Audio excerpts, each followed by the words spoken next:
All right, welcome back to another episode here on Mountain Moon Axes. And today we are going to work on the Eastcoast Lumberjack Australian Racing Axe Handle.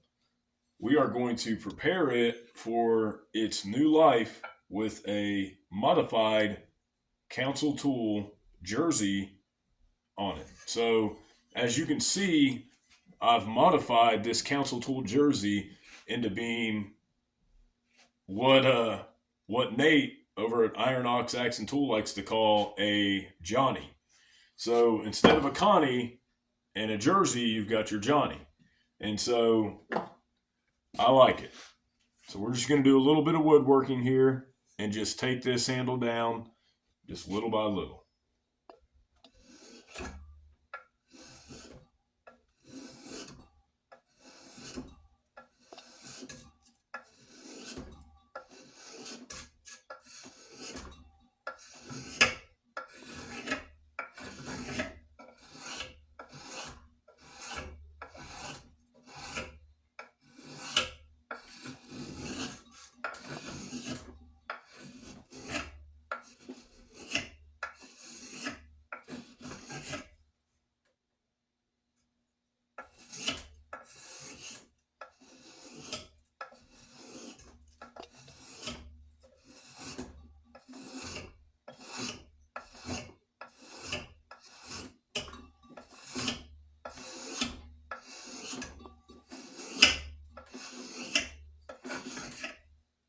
And this truly will be a tapered fit as I'm lightly tapering it up.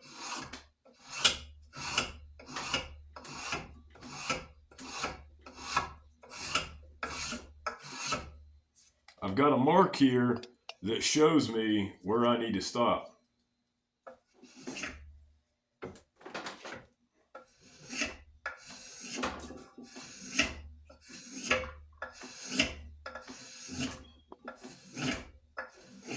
Now, I could easily take the angle grinder and just grind away at this, but I much prefer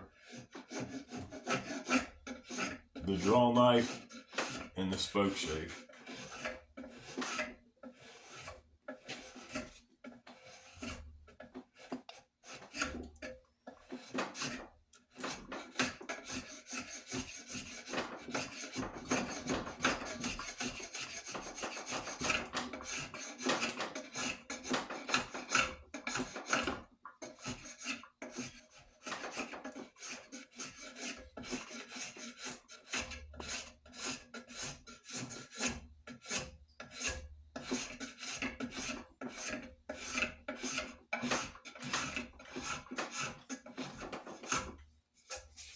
Now, if you're not careful, you'll pull out big chunks. We don't want to do that. We know the front to back is going to fit well, so we just want to ease a little bit off there. Now, on the heartwood side, you really want to be careful.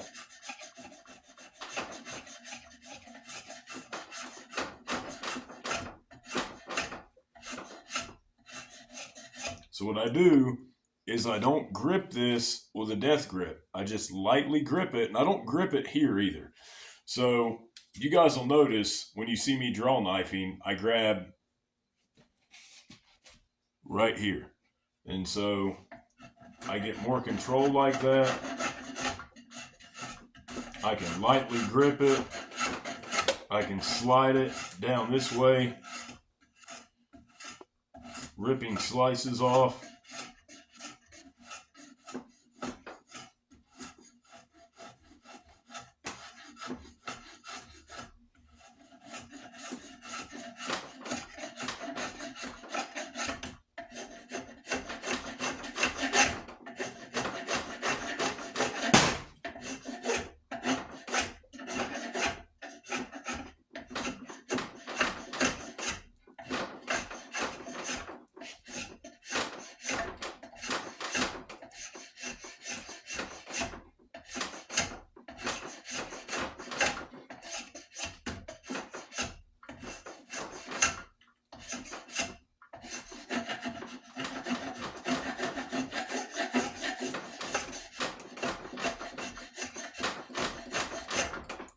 Now I know how much I need to remove, and that's probably nowhere near what I actually need. So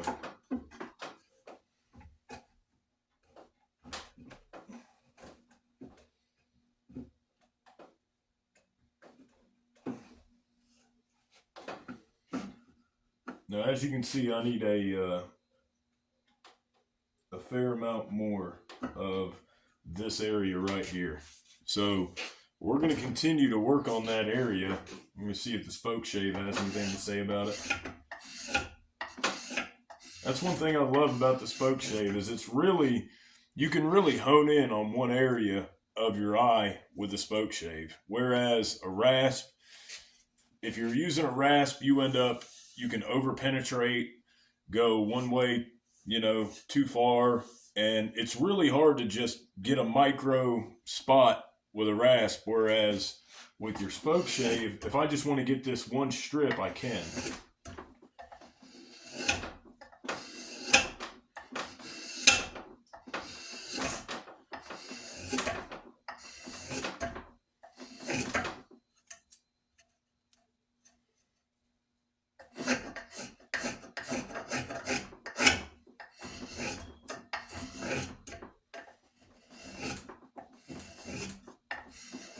If you start getting those wrinkles right here, what you can do is you can go at an angle.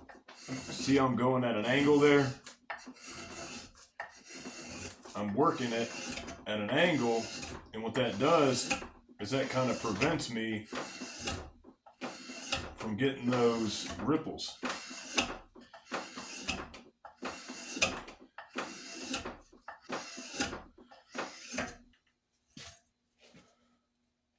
I save this wood as fire starter, these chips, and I use it to start my fires.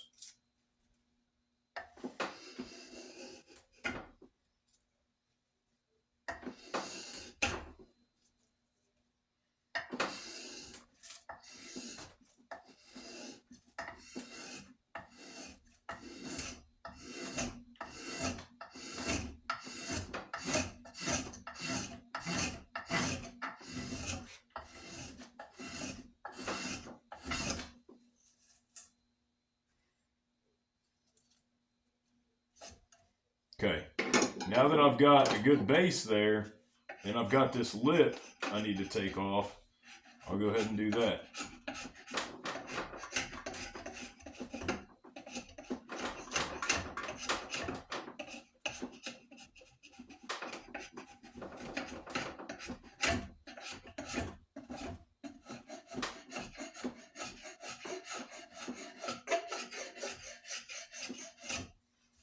Okay, so now let's turn it, see where we're at.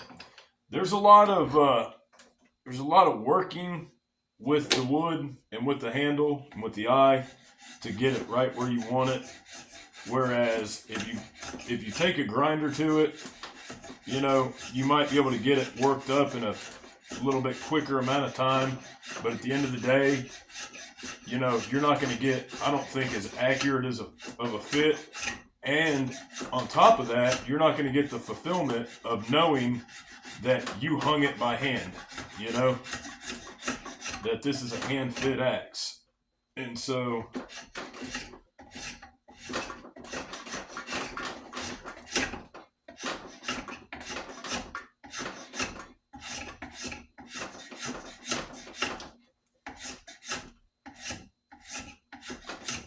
see, I'm making sure when I do that, smooth.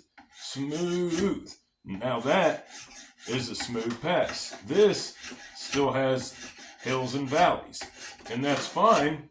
It needs to, but honestly, it depends on the axe head. With the council tool, it's very symmetrical. You can see it's flat on the inside of the eye. It's flat until it rolls, till you have your C.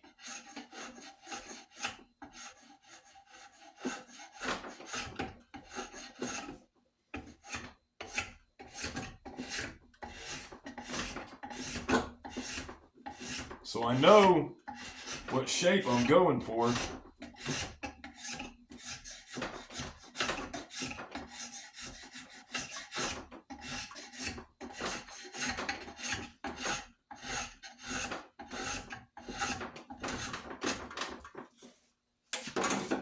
Now, I've taken some chunks out. I do want to smooth them out. So I'm resting the spoke shave right here on the face. Okay, I'm not digging in. I'm resting the spoke shave on its face, and I'm just letting it do the work. Okay. Remember, you don't have to dig in with this. You just want to let the blade do all the work.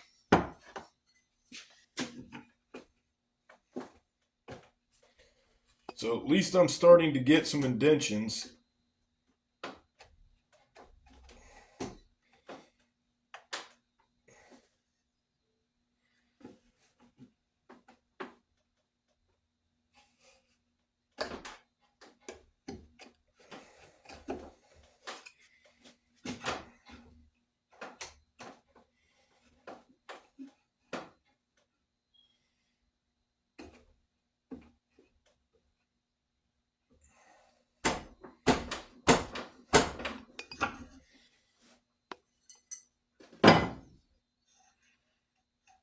And what I want to do there is I want to see where I'm high and where I'm not.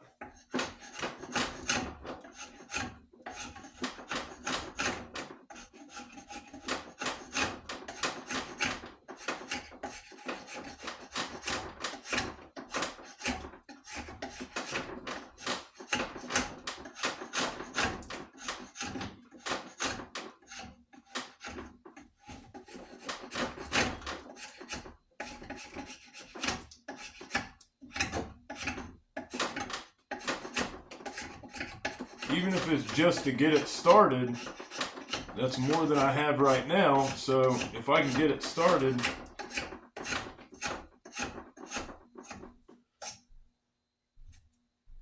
then good deal.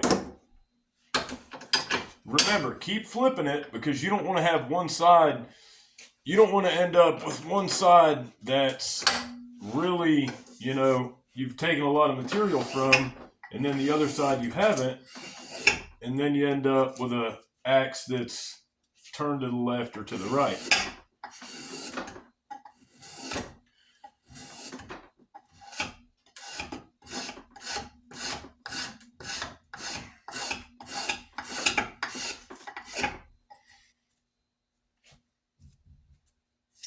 So I still need a lot right here. Right there, I've got a lot of area to remove. So I'll catch up with you guys whenever we get that done. All right, welcome back. We've got the head fit onto the handle. We've got it sunk to the appropriate amount where we want it, where the balance is good. And we have a wedge partially driven in there. Now, I will say you've got areas here that are tighter than this area in the back. This area, ow, I hit my forearm. This area in the back swells out right here on the axe head. Big time, right there and right there. So those areas are not going to fill up before this front area does. So it's possible that we'll get a crack here somewhere before we fill this. So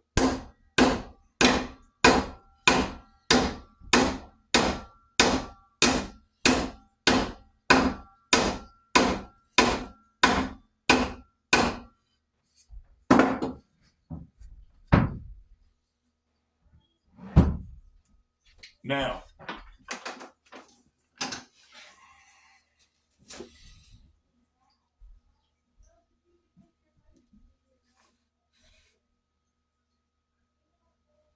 we're through. Now, I would say we could take and even try to drive. Now, this is going a little overboard, but you can even take, a wedge of some sorts and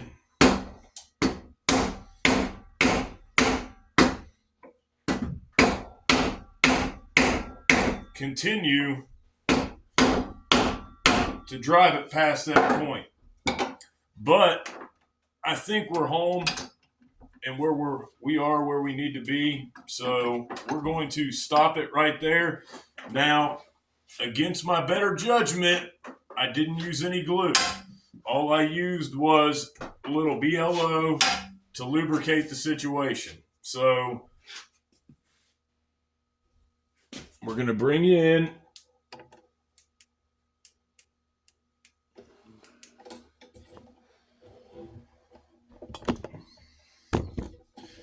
Well, we're going to try to bring you in. All right.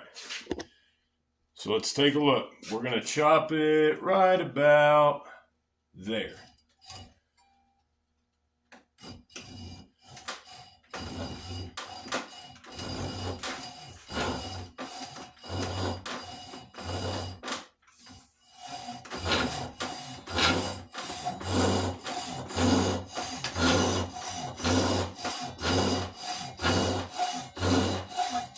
We're going to leave it about 3/8 of an inch proud. After I get done,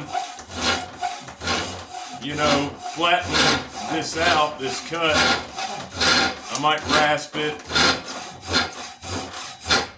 I might hit it with the sander. I don't know. We'll see. I like to hold this. Like I said, you can hear how much less vibration there is by just putting a little pressure up against it. All right, let's check it out.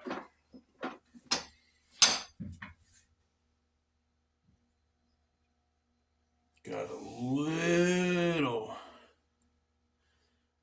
bitty gap right there in the front. I mean, it's small. We're zoomed in, so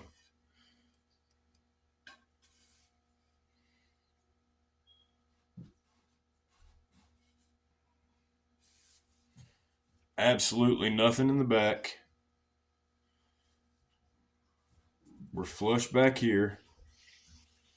We're flush here. See, that's the thing, man. I'll show my imperfections and my successes. I will say that is a more straight cut than normal. But we are still going to hit it with a rasp. Now that is light. I mean, 3-pound Johnny on a 30-inch. What do we end up with after the haft? 30 1/4. So on a 30-inch handle, a 3-pound axe, 30-inch handle, nice, beautiful full bit, sharp as can be. What I like to do before I rasp it, and I've learned my lesson on this, is I like to take and round this corner real quick. It will blow out the wood.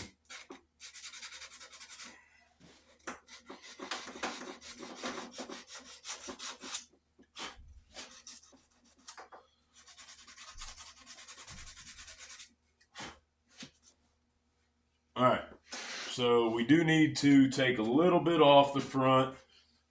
We're sitting front heavy.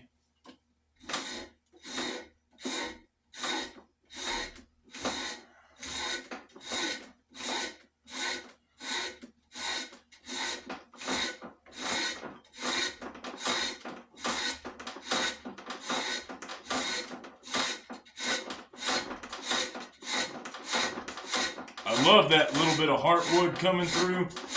That's nice. All right.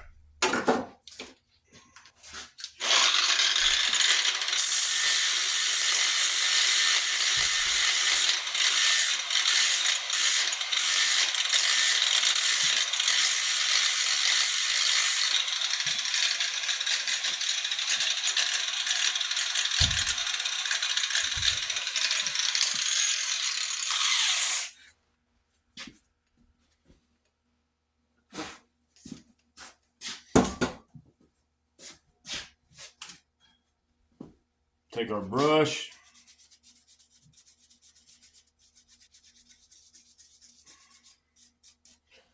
brush it out. We do have a little bit of stragglers right here, but that is part of the eye, so I probably won't mess with it.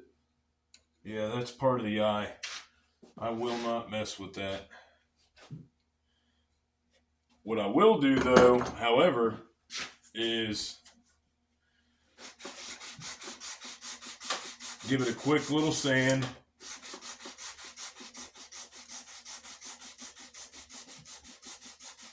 A little heavy on the edges, a little heavy on the edges, heavy in the front, heavy in the back.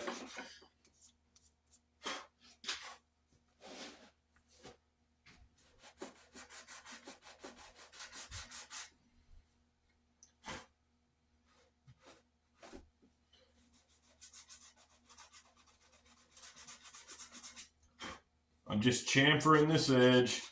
That way, if I'm chopping and I get deep in a chop and it sinks and hits this little spot right here that's proud, I do not want it to split.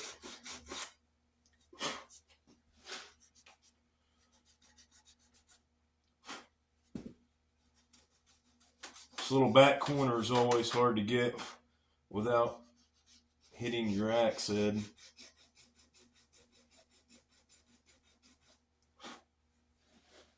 All right. Now what we need is where is it at? We'll hit it with another fine sandpaper.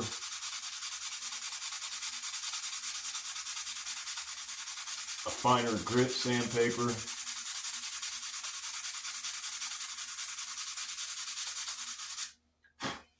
All right, now it's time for the Scotch-Brite. Now, the Scotch-Brite really does do wonders. I mean, it gets all the wood that's trapped inside those fibers and gets them out. So,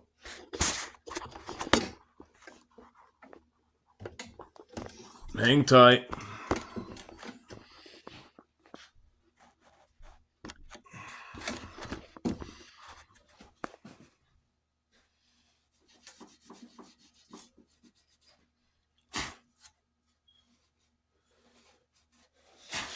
All right, let's see what a little raw linseed oil does to it. Let's even it out. I do like to do that. That way we're not pouring all over the place.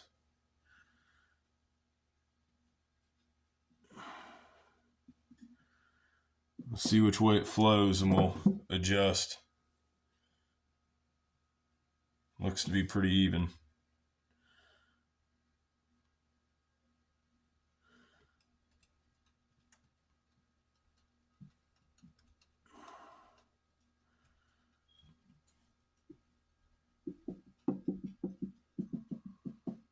Waste not, want not. But I mean, that heartwood that comes through there is just beautiful. Got a little bit of the eye right there. I don't want to lose it, but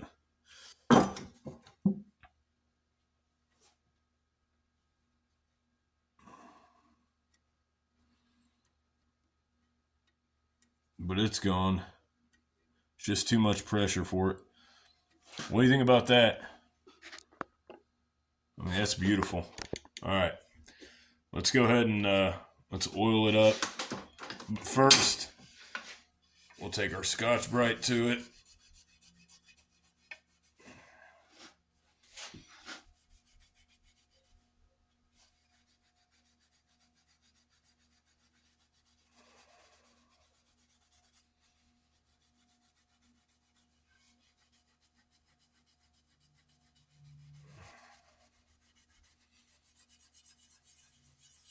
As a matter of fact, where that's running down, what I like to do, just hit the bottom with it. But what I want to do is find that, yeah, here we go. Find that fine grit sandpaper.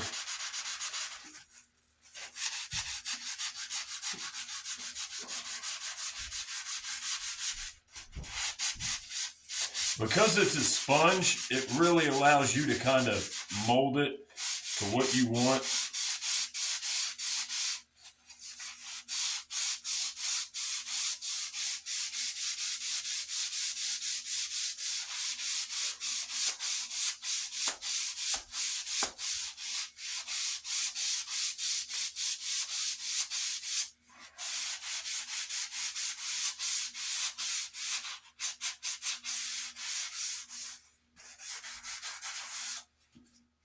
Now we'll take the Scotch-Brite.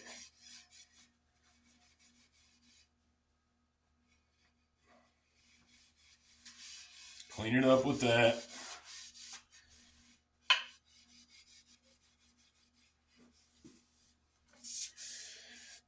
All right.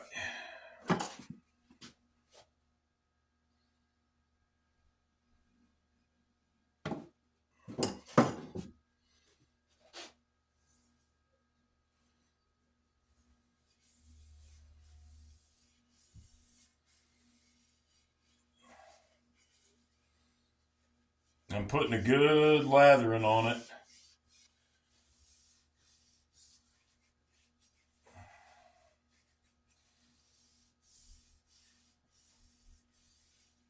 I'm not sure if Rod BLOs it, or at least raw linseed oils it before he sends them, but it definitely doesn't hurt to do it again.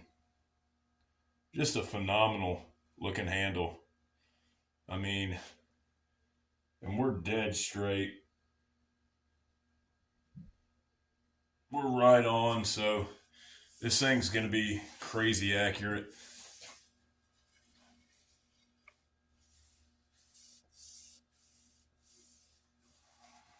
What I like to do is try to get the majority of it rubbed into the bottom, the straw area where it's going to soak in the most, and then the top. And then I'll let it sit. I'll let it sit from the head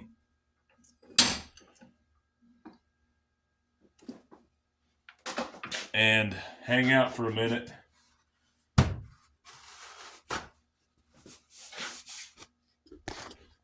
But I'm pretty satisfied with that project. I mean, that was the original head that I ordered for that Eastcoast Lumberjack handle. It was, and then I thought, well, I'd love to have a Tassie on there, but I had already ordered the handle from Rod and given him the eye dimensions. So there wasn't a whole lot I could do. Not to mention, the Seder Banco eye is huge. Let me find that real quick.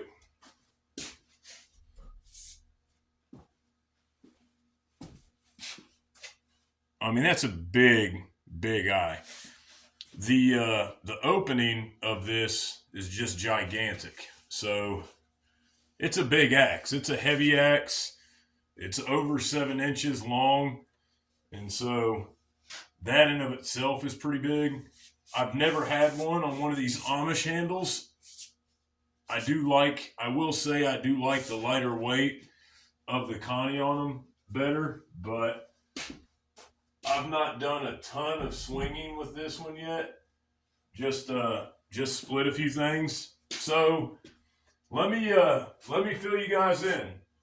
So over the past couple of months, I made an eBay purchase of this plum Connecticut, and it's a square label plum too. So it's an older plum. So beautiful plum Connecticut, right? Yep. But it was painted, and I'm not super familiar with the eBay game and the tricks that people play. So when I received it, I wanted to take the paint off. And when I did, I noticed right away that it's got a crack running all the way down here to halfway down. So from there all the way up and into the eye. So months later, I mean, I let it go. I don't think anything of it. I'm a little bummed out that I lost $50, but I kind of let it go.